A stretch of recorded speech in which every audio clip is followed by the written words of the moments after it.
মুয়ে থাই হলো প্রাচীন এক ফাইটিং স্কিল যা কোটিতে মাত্র কয়েকজনই আয়ত্ত করতে পারে। তবে টিং নামের এই ছেলেটা তার অদম্য সাহস ও শক্তি দিয়ে আয়ত্ত করে নেয় মুয়ে থাই নামের শক্তিবিদ্যা। কিন্তু এই শক্তি তার কখন কাজে লাগে জানো?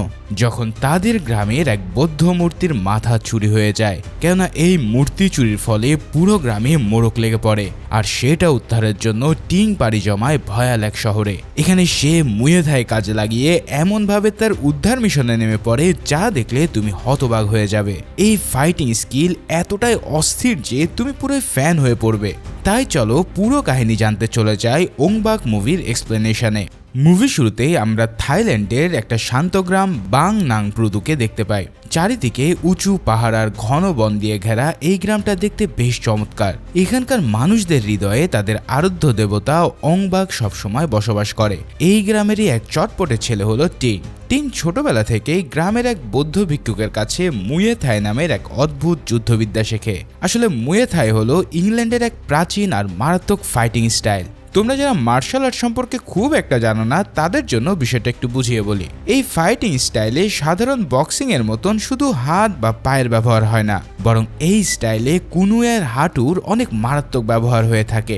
একে সবাই আর্ট অফ 8 লিম্বস নামে খুব ভালো করেই চেনে। আর টিং এই বিদ্যার একদম মাস্টার লেভেলের একজন তুখোড় প্লেয়ার।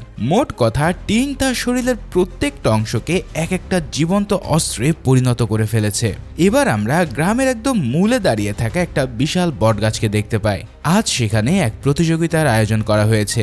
এই খেলার নিয়মটা হলো গাছের মগডালে একটা উজ্জ্বল লাল রঙের পতাকা রাখা থাকে। এরপর যে সবার আগে ওই গাছের পতাকাটা নিচে নামিয়ে আনতে পারে সেই হয় বছরের শ্রেষ্ঠ যোদ্ধা। এবার প্রতিযোগিতার সংকেত পাওয়া মাত্রই টিং তার শরীরের সর্বশক্তি দিয়ে গাছে ওঠা শুরু করে। বাকি প্রতিযোগীদের অনেক পেছনে ফেলে সে মুহূর্তেই সে লাল রঙের পতাকা হাতে নিয়ে একদম নিরাপদে মাটিতে নেমে আসে। টিং এর এই সাফল্যে গ্রামের মানুষ তাকে অনেক বেশি অভিনন্দন জানায়। তার চেহারায় তখন এক নতুন ধরনের আত্মবিশ্বাস আর বিনয় দেখা যাচ্ছিল।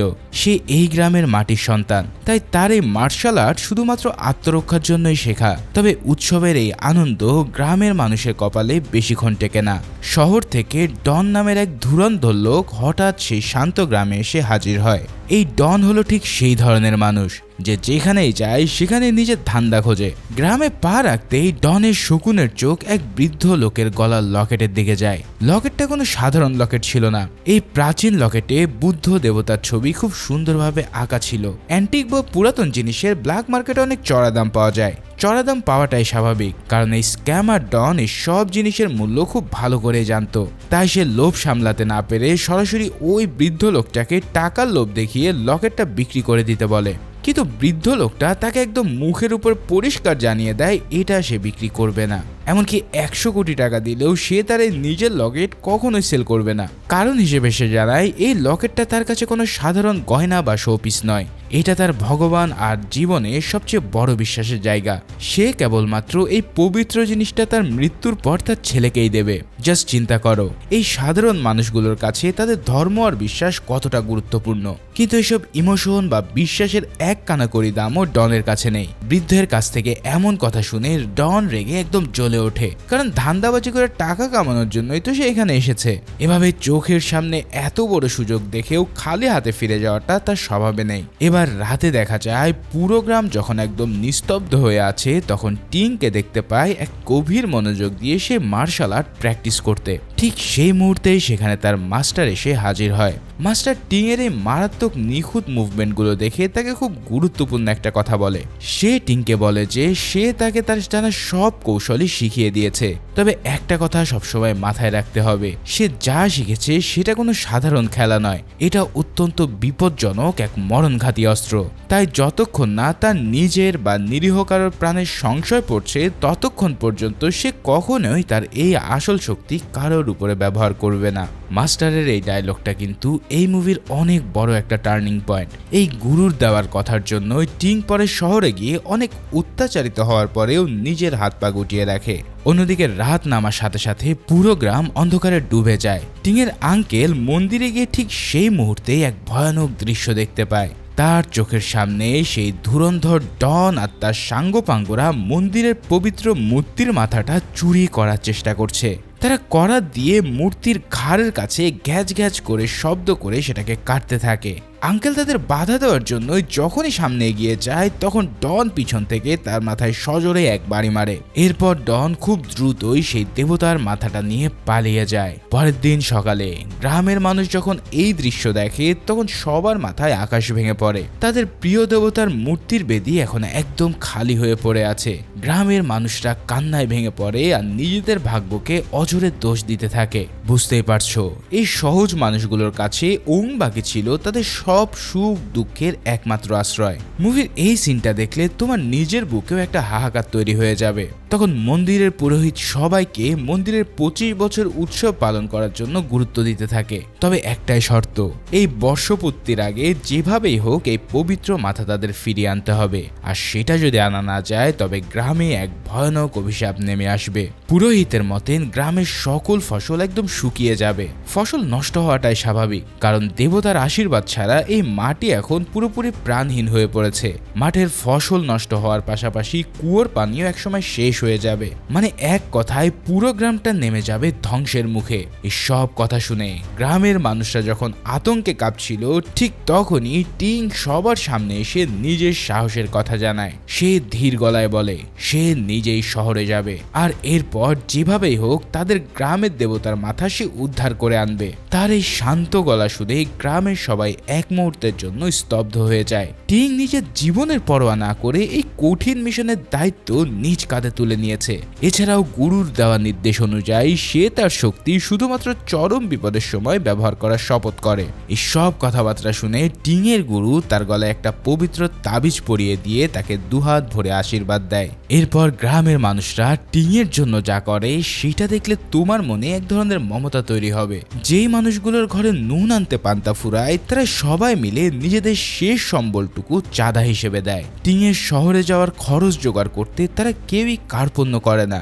এই টাকাগুলো শুধু কাগজের নোট ছিল না, বরং এগুলো ছিল পুরো গ্রামের একটা আশার বাণী। মোট কথা গ্রামের মানুষগুলো তাদের নিজেদের জীবনের শেষ ভরসাটুকু এখন টিং এর হাতে তুলে দিয়েছে। যাই হোক, শহরে যাওয়ার আগে গ্রামের সেই বৃদ্ধ লোকটা টিং এর সাথে দেখা করতে আসেন। তিনি টিং এর হাতে একটা গোপন চিঠি দিয়ে বলে যে এটা তার নিজের ছেলে হামলের কাছে পৌঁছে দিতে। হামলে বর্তমানে শহরেই থাকে আর সে শহরের চোরা গলিগুলো খুব ভালো করেই চেনে। তাই টিং এই চিঠি আর গ্রামের মানুষের বিশ্বাসকে সাথে নিয়ে ভিটে মাটি ছেড়ে বড় শহরের উদ্দেশ্যে রওনা দেয়। তবে তার এই যাত্রাটা মোটেও সহজ হবে না, কারণ শহরের মানুষগুলোর জটিলতা তার চিন্তার একদম বাহিরে। যার ফলে এবার আমরা টিংকে প্রথমবারের মতন এক ভয়ানক গোলক ধাঁধায় পা রাখতে দেখছি। তো ফাইনালি টিং শেষমেশ পৌঁছে যায় সেই বিশাল শহরে। শহরের ধুলাবালি আর মানুষের প্রচন্ড ভিড় দেখে সে প্রথমে একদম অবাক হয়ে যায়। অনেক খোঁজাখুঁজির পর সে শেষ পর্যন্ত হামলেকে খুঁজে বের করতে পারে। তবে এই হামলে মানুষটা এখন আর আগের মতন সহজ সরল নেই। তার সব চিন্তা এখন শুধু বাজি আর টাকা কামানোতে। হামলে বাজি খেলায় এতটাই মত্ত যে সে নিজের বাবার চিঠির কথাও একদম ভুলে যায়। আসলে সে নিজেকে শহরের চাকচিক্যের মধ্যে একদম হারিয়ে ফেলেছে। হামলে যখন টিং এর ব্যাগে থাকা সেই টাকার বান্ডেল দেখে তখন তার মাথায় এক শয়তানি বুদ্ধি খেলে। টাকার লোভে সে টিংকে নিজের ডেরায় নিয়ে যাওয়ার একটা চমৎকার নাটক সাজায়। টিং তো সহজ সরল বিশ্বাসে তার কথা মতোই হাত মুখ ধোয়ার জন্য ওয়াশরুমে ঢোকে। আর ঠিক সেই সুযোগে হামলে তার ব্যাগ থেকে সব টাকা চুরি করে ওখান থেকে চম্পট দেয়। তবে সে খুব দ্রুত পালিয়ে যাওয়ার চেষ্টা করলেও টিং সেটা সাথে সাথেই টের পায়। তাই আর কোনো সময় নষ্ট না করে সে সরাসরি হামলের পিছু নিতে শুরু করে। এদিকে হামলে সে চুরির টাকা নিয়ে শহরের এক নামি আন্ডারগ্রাউন্ড ফাইট ক্লাবে এসে হাজির হয়। এই ক্লাবটাতে মূলত অবৈধ লড়াই আর বেটিং এর একটা বিশাল আখড়া। সেখানে আমরা এই মুভির প্রধান ভিলেন কামচুয়ানকে দেখতে পাই। এই লোকটা এক সময় অনেক শক্তিশালী ছিল, তবে এখন সে হুইল চেয়ারে চলাচল করে। ডন নামে সেই লোকটা কামচুয়ানকে তাদের গ্রামে সে পবিত্র দেবতার মাথাটা দেখায়। কামচুয়ান এক দেখাতেই সে অ্যান্টিক জিনিসটাকে পছন্দ করে ফেলে আর চড়া দামে তার কাছ থেকে কিনে নেয়। মোট কথা পুরো আন্ডারওয়ার্ল্ড এখন এই পবিত্র জিনিসটা নিয়ে নোংরা ব্যবসায় মেতে উঠেছে। এদিকে টিং নিজের টাকা সন্ধান করতে করতে সে ফাইটিং ক্লাবের একদম মাঝে এসে পড়ে। সে হামলেকে দেখতে পেয়ে তার কাছে গ্রামবাসী গ্রামবাসী সেই জমানো টাকাগুলো ফেরত চায়, কিন্তু হামলে ততক্ষণে তার বাজিতে সব টাকা হেরে একদম ফতুর হয়ে গেছে, যার ফলে টিং টাকার ক্যাশ কাউন্টারে খোঁজ করতে গিয়ে ভুল করে সরাসরি ফাইটিং রিং এর ভিতরে চলে আসে। এবার রিং এর ভিতরে যাওয়াটা তার জন্য অনেক বড় বিপদ ডেকে আনে, কারণ সেখানে আগে থেকে একজন হিংস্র ফাইটার দাঁড়িয়ে ছিল। দর্শকরা ভাবতে থাকে যে এই সাধারণ চেহারার ছেলেটাও বুঝি আজ জান বাজি রেখে লড়াই করতে এসেছে। তাই সেই ফাইটার টিংকে দুর্বল ভেবে আক্রমণ করলে সে বাধ্য হয়ে নিজের মারাত্মক কৌশল মুয়ে থাই ব্যবহার করে, আর এই একমাত্র নিখুঁত হাঁটুর আঘাতেই সেই বিশাল দেহি ফাইটার মুহূর্তের মধ্যে মাটিতে লুটিয়ে যায়। এখন এমন অভাবনীয় জয় দেখে পুরো ক্লাবের মানুষ একদম পাথর হয়ে পড়ে। জয় হওয়ার পর টিংকে পুরস্কার হিসেবে অনেক বড় টাকা দিতে চাওয়া হয়, তবে টিং অত্যন্ত নীতিবান হওয়ার কারণে সে এই বাড়তি টাকাগুলো 1 সেকেন্ডের জন্য স্পর্শ করে না। তাই সে শুধুমাত্র তার গ্রামবাসীর সে আসল টাকাটুকুর খোঁজ নিয়ে ওখান থেকে শান্তভাবে বেরিয়ে পড়ে। তবে টিংয়ের এই সততা আর লড়াই করার ক্ষমতা দেখে হামলে মনে মনে নতুন এক ফোন গেটে ফেলে। সে টিংকে বারবার বোঝাতে থাকে যে এই ক্ষমতার ব্যবহার করলে সে অনেক বড় লোক হয়ে যেতে পারবে। তবে টিং কিন্তু হামলের কোনো লোভনীয় প্রস্তাবে একদম কান দেয় না। সে খুব ভালো করেই জানে যে সে এখানে নিজের ভাগ্য বদলাতে আসেনি, তার একমাত্র লক্ষ্য হচ্ছে উংবাকে সে পবিত্র মাথাটা উদ্ধার করে গ্রামে ফিরে যাওয়া। কিন্তু মনে রেখো, শহরের এই নোংরা পরিবেশ টিংয়ের মতন একজন পবিত্র মনের মানুষের জন্য মোটেও উপযুক্ত নয়। এদিকে টিং যখন পাগলের মতো মূর্তির মাথা খুঁজছে, তখন হামলে কেবল নিজের ফায়দা নিয়ে পড়ে আছে। তার বাবার পাঠানো সেই আবেগঘন চিঠিটা সে একবারের জন্য খুলেও দেখে না। সে চরম অবহেলায় চিঠিটা একপাশে ফেলে দিয়ে নিজের লাভের হিসাব করতে থাকে। তার মাথায় এখন একটাই চিন্তা ঘুরপাক খাচ্ছে, আর সেটা হলো যে কোনো উপায়ে অনেক বড় লোক হওয়া। আসলে এই স্বার্থপর মানুষটার কাছে গ্রামের সহজ সরল মানুষদের কষ্টের কোনো মূল্যই নেই। মোট কথা, হামলে তার নিজের শিকড়কে পুরোপুরি অস্বীকার করে শহরের মোহে ডুবে গেছে। আর এদিকে গ্রামে উংবাকের মাথা না থাকার অভিশাপ ইতিমধ্যে শুরু হয়ে যায়। গ্রামের ধুলোমাখা রাস্তাগুলো ফেটে চৌচির হয়ে গেছে, আর মাঠের ধানগুলো সব রোদে পুড়ে খাক হয়ে পড়েছে। তৃষ্ণার্ত মানুষগুলো কুয়োর একদম তলায় জমে থাকা কাদা থেকে পানি তোলার আপ্রাণ চেষ্টা করছে। কারো মুখে কোনো হাসি নেই, সবাই শুধু ফ্যাকাশে আকাশের দিকে ফ্যাল ফ্যাল করে তাকিয়ে আছে আর অপেক্ষা করছে এক টুকরো মেঘের জন্য।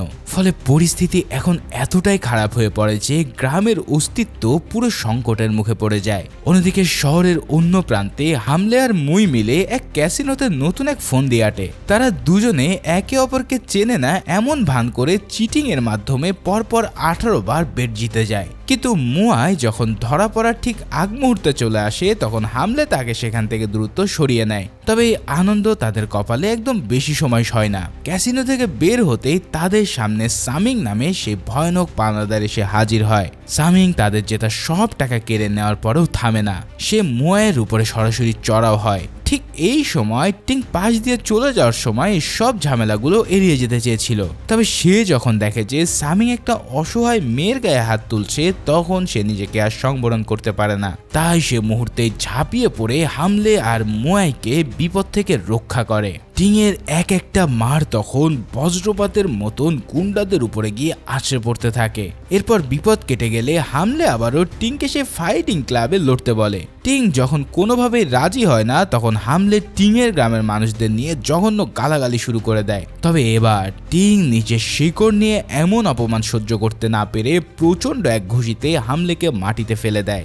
আর ঠিক তখনই সামিং আরো বড় এক দলবল নিয়ে সেখানে ফিরে আসে। এবার এতগুলো মানুষকে একসাথে তেড়ে আসতে দেখে সবাই যে যেদিকে পারে দৌড় শুরু করে। আর এরপরেই শুরু হয় মুভির সেই বিখ্যাত রুদ্ধশ্বাস চেস সিকোয়েন্স, যা দেখলে তোমার শরীরের রক্ত একদম হিম হয়ে যাবে। এখানে দেখা যায় দৌড়াতে দৌড়াতে তারা এক পর্যায়ে এমন একটা গলিতে এসে আটকা পড়ে যেখান থেকে বের হওয়ার কোনো রাস্তা নেই। এরপর টিং তার অসাধারণ শারীরিক দক্ষতায় মুহূর্তের মধ্যেই বিশাল উঁচু এক পাঁচিল টপকে ওপারে চলে যায়। তবে হামলে নিচে আটকা পড়ে গুন্ডাদের ভয়ে একদম কুকড়ে পড়ে। সে কাঁদতে কাঁদতে টিংকে বলে যে তাকে সে বাঁচালে সে ওংবাকের মাথা খুঁজে দিতে তাকে অবশ্যই সাহায্য করবে। এই কথা শুনে টিং এবার আশ্বস্ত হয় আর সে তাকে নিশ্চিত মৃত্যুর হাত থেকে টেনে উপরে তোলে। এদিকে হামলে টিংকে আবারও সে আন্ডারগ্রাউন্ড ফাইটিং ক্লাবে ফিরিয়ে নিয়ে আসে, কারণ ওংবাকের মাথা যে চুরি করেছে সে এই ক্লাবে নিয়মিত যাতায়াত করে। এখন সেখানে গিয়ে টিং বড় এক ঝামেলার মুখে পড়ে যায়। ওখানকার এক ভয়ঙ্কর ফাইটার টিংকে দেখে চিনে ফেলে এই সেই ছেলে যে সেদিন এক কিকে একজনকে খতম করে দিয়েছিল, যার ফলে সে আবারও বারবার তাকে লড়াই করার জন্য উস্কানি দিতে থাকে। তবে টিং প্রথমে নিজেকে সামলে রাখলেও সে ফাইটার যখন এক নিরীহ মেয়ের উপরে হাত তোলে তখন তার ধৈর্যের বাঁধ ভেঙে যায়। এখানে দেখা যায় সে তার নিখুঁত মুভমেন্টগুলো দিয়ে সামনে থাকা ওই ফাইটারকে পুরো খড়কুটোর মতন উড়িয়ে দিচ্ছে। তবে এখানে টিং নিজের প্রতিজ্ঞা ভেঙে সে পশুকে উচিত শিক্ষা দেওয়ার জন্যই লড়াই করে। এদিকে হার সহ্য করতে না পেরে কামুচুয়ান এবার তার সেরা ফাইটারদের একে একে পাঠাতে থাকে। এরপর রিংয়ে আসে এক বিশাল মার্শাল আর্ট বিশেষজ্ঞ যার পায়ের জোর ছিল দেখার মতো। তবে টিং খুব দ্রুতই তার মারের কৌশল ধরে ফেলে আর পাল্টা এক মার দিয়ে তাকে একদম কাত করে দেয়। সর্বশেষ সেখানে আসে সব থেকে কুখ্যাত ফাইটার ম্যাড ডগ। নামের মতোই সে একদম পাগল কুকুরের মতন হয়ে তার হাতের কাছে যা পায় তাই দিয়ে টিংকে মারতে তেড়ে আসে। এভাবেই শুরু হয় এক প্রচন্ড লড়াই। এরকম লড়তে লড়তে তারা এক সময় সরাসরি কামচুয়ানের ব্যক্তিগত ঘরে ঢুকে পড়ে। তবে ফাইনালি টিং তাকে উপর থেকে নিচে ছুঁড়ে ফেলে দিয়ে নিজের স্কিল প্রমাণ করে। আর এই সব কিছু দেখে পুরো ক্লাব তখন টিং এর ভয়ে থরথর করে কাঁপতে থাকে। এদিকে টিং পরপর 3 বার জেতায় কামচুয়ান বিশাল অঙ্কের এক বাজি হেরে যায়। ঠিক সেই মুহূর্তেই সেখানে পুলিশের একটা দল হানা দিলে চারিদিকে তো হইচই শুরু হয়ে পড়ে। সবাই যে যেদিকে পারে পালাতে থাকে আর টিংও সেখান থেকে দ্রুতই বেরিয়ে আসে। এরপর বাসায় ফিরে হামলে অবশেষে তার বাবার পাঠানো সেই পুরাতন চিঠিটা নিজের হাতে তুলে নেয়। তার বাবা চিঠিতে শহর ছেড়ে তাকে শান্তিতে থাকার জন্য গ্রামে ফেরার অনুরোধ করেছিলেন। বাবার এই কথাগুলো হামলের পাথরের মতো মনটাকে মুহূর্তে গলিয়ে দেয়। তাই সে এবার মনে স্থির করে যে সত্যি সত্যি সে টিংকে সাহায্য করবে। আর এই কারণে পরের দিন সকালে তারা খবর পায় যে ডন একটা সস্তা হোটেলে বসে নেশা করছে। এই কথা শুনে টিং আর হামলে সেখানে পৌঁছানো মাত্রই ডন একটা টেম্পু নিয়ে পালানো শুরু করে, যার ফলে শুরু হয় শহরের মাঝে এক রুদ্ধশ্বাস ধাওয়া পাল্টা ধাওয়া।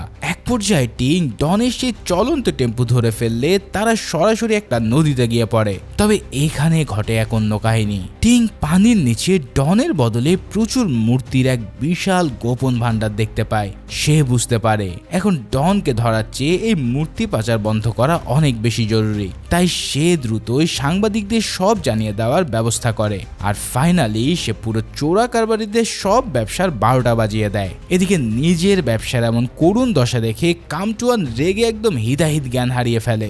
সে এবার হামলে আর মুয়েকে অপহরণ করে নিজের ডেরায় নিয়ে আসে।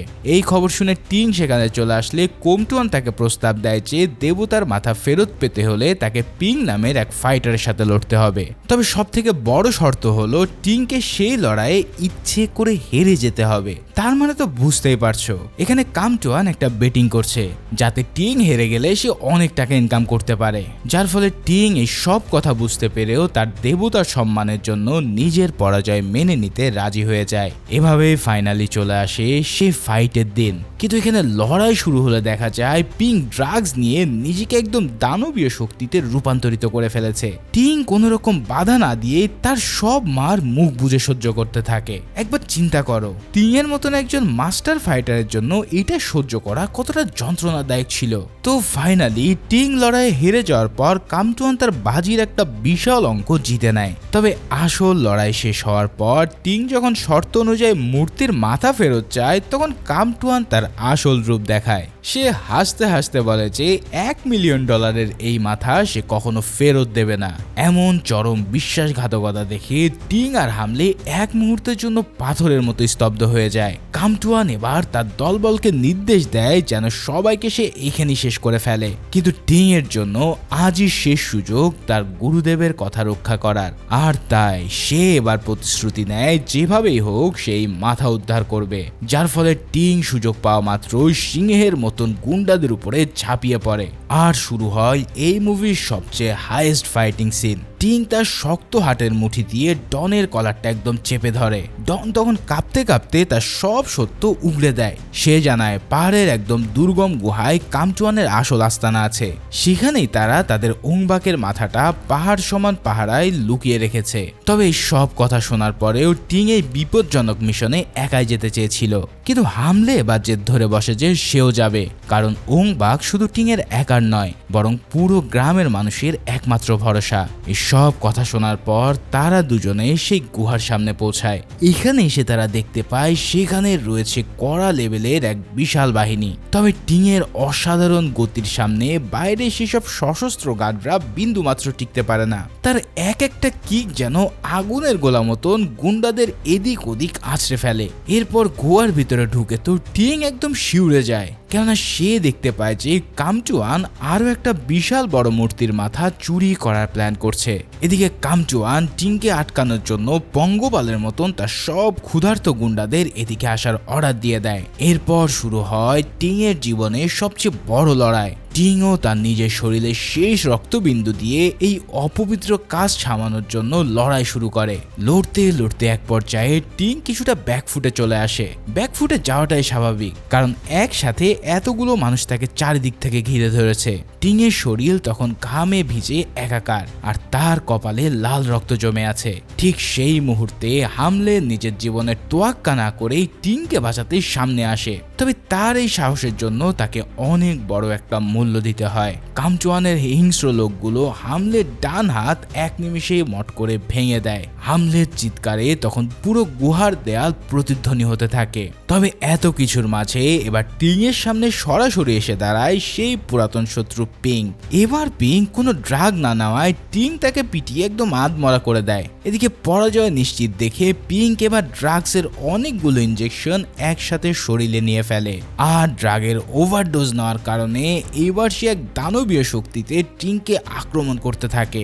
এবার লড়াইটা শুরু হয়ে যায় সম্পূর্ণ রক্তক্ষয়ী ভাবে, কেননা এবার পিং এমন শক্তিশালী হয়ে গেছে যে তার কাছে টিং এর মতন 2-3টাও যেন কোনো ব্যাপার নয়। টিংকে সে একের পর এক মেরে পুরো কাবু করে দিতে থাকে। তবে শেষ পর্যন্ত টিং তার বুদ্ধি কাজে লাগিয়ে পিংকে পুরোপুরি ধরাশায়ী করে ফেলে দেয়। এখানে তুমি টিং এর সেই নিখুঁত কোণের মারগুলো দেখলে জাস্ট অবাক হয়ে থাকবে। এভাবে লড়াই যখন একদম শেষ পর্যায়ে, তখন কামচুয়ান কাপুরুষের মতন আড়াল থেকে টিং এর কাঁধে সরাসরি গুলি করে বসে। যন্ত্রণায় টিং কাতরাতে কাতরাতে মাটিতে লুটিয়ে পড়লে কামচুয়ান তার বিজয় নিশ্চিত মনে করে অট্টহাসি দেয়। তার সেই হাসির শব্দে যেন শয়তান নিজেও লজ্জা পেয়ে যাবে। সে তখন রাগের মাথায় একটা বড় হাতুড়ি নিয়ে ওংবাকের পবিত্র মাথাটা ভেঙে ফেলার জন্য তেড়ে আসে।